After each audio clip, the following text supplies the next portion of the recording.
तर इस्रायल आणि इराणच्या युद्धात आखाती देशात असलेले भारतीय पर्यटक, विद्यार्थी, कामासाठी गेलेले नागरिक अडकलेत. इस्रायलनं इराणवर केलेल्या हल्ल्यानंतर इराणनेही आखाती देशांमधील अमेरिका आणि इस्रायलच्या तळांवर हल्ले केलेत.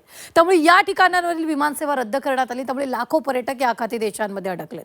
मूळचे मुंबईकर असलेल्या हर्षिल चोरडिया हे सुद्धा दुबईत अडकलेत. पाहूया.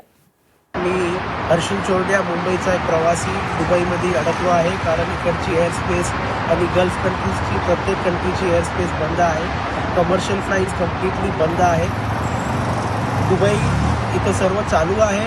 आम्हाला मिसाईल इंटरसेप्शनचा आवाज येत आहे, परंतु इथे रोजच्या जीवनामध्ये, जगण्यामध्ये काही बदल नाही आहे. मेट्रो चालू आहे. लोक त्यांचे इफ्तार आणि रोजे ओपन करण्यासाठी प्रत्येक रेस्टॉरंटमध्ये येत आहे. आम्ही महाराष्ट्र गव्हर्नमेंटला आणि इंडियन गव्हर्नमेंटला विनंती करत आहोत की जेव्हा केव्हा एअर स्पेस उघडण्यात येईल तेव्हा लवकरात लवकर मॅक्सिमम जास्तीत जास्त एअर फ्लाईट्स पाठवण्यात यावे आणि आम्ही लोकांना इकडले एअरलिफ्ट करण्यात यावे.